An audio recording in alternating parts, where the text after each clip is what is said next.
तो next problem को understand करते हैं। तो यहाँ पर हम लोग कुछ वैल्यू इनपुट में ऐसे पास करते हैं और यहाँ पर हमको जो हमारा जो एक्सपेक्टेड आउटपुट है वो हमको सेपरेट करना है और स्पेस के साथ में हमको सेपरेट करना है ये। तो इसके लिए हमको लॉजिक राइट करना है। तो ये हमारे पास है 1 2 3, तो 3 2 1 होना चाहिए विथ स्पेस। 7 5 8 है, तो हमको विथ स्पेस हमको यहाँ पर आउटपुट जो एक्सपेक्टेड आउटपुट है वो प्रिंट करना है। तो इसके लिए लॉजिक हम लोग राइट करते हैं। तो हम इनपुट के लिए लेते हैं as a scanner class,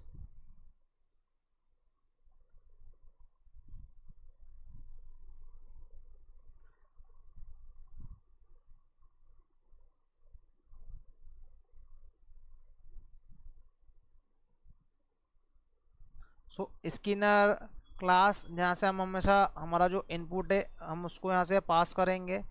so system dot in जहाँ से हमारा जो इनपुट है वो पास होगा और इनपुट में हम एज ए इंटीजर लेंगे।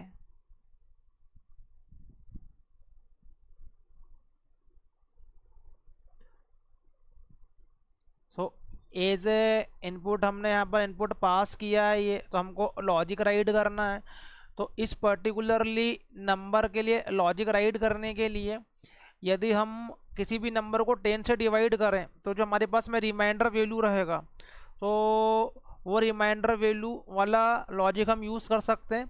और यदि हम उसको डिवाइड करते हैं तो डिवाइड करने के बाद में जो भी हमारे पास में आउटपुट रहेगा ये, तो हम उसको यूज़ कर सकते हैं। जो हमारे पास में रिमाइंडर का जो वैल्यू है वो जो हमको डिवाइड करने के बाद में जो आउटपुट मिला है ये, तो हम यहाँ पर एक लॉजिक राइट करेंगे वाइल कंडीशन में। तो ये हमारे पास में जो ये लॉजिक है जब तक के एग्जीक्यूट होगा जब तक हमारे पास में ये 0 वैल्यू नहीं आ जाता है। तो यहाँ पर एज ए इनपुट में यहाँ हमारा यहाँ से जो एन का वैल्यू है वो पास होगा और यहाँ पर हम एक और इंटीजर लेते हैं प्रिंट करवाने के लिए। तो यहाँ पर हम जो हमारा जो रिमाइंडर वैल्यू है तो हम लोग इसको गेट करते हैं और इसी को हम क्या करेंगे यहाँ पर प्रिंट करवा लेंगे।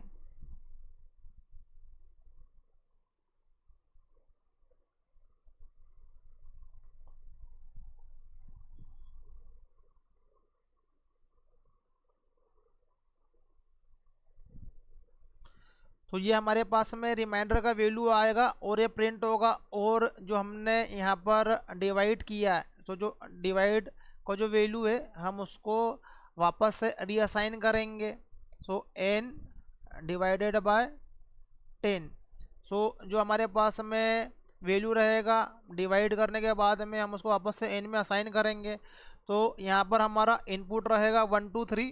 सो एज ए रिमाइंडर पहले 3 प्रिंट होगा यहाँ पर और डिवाइड करेंगे 1 2 3 को 10 से, तो हमारे पास में आएगा 12। फिर हमारा अगेन फिर से हमारा लूप एग्जीक्यूट होगा सो 12 के लिए।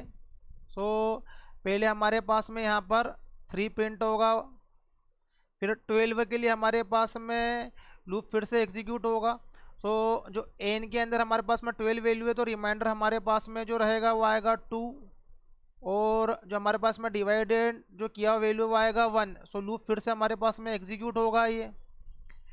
सो अब 1 के लिए जो हमारे पास में रिमाइंडर है 1 वो एग्जीक्यूट होगा और इस केस में हमारे पास में जो डिवाइड होने के बाद जो वैल्यू वो आएगा 0। सो अब लूप एग्जीक्यूट नहीं होगा और हमारा जो आउटपुट है वो एज ए एक्सपेक्टेड यहाँ पर प्रिंट हो जाएगा ये। सो हमको ये कंटिन्यूसली इस तरीके का आउटपुट चाहिए।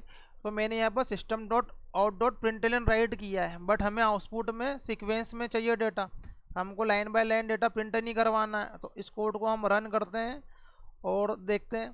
तो ये हमारा एक्सपेक्टेड आउटपुट है और ये हमारा आउटपुट है, तो ये मैच कर रहा है। तो हमारे टेस्ट केसेस यहाँ से पास होते हैं, मतलब हमारा लॉजिक सही है। तो आगे का लॉजिक देखते हैं हम लोग नेक्स्ट वीडियो में। Thank you.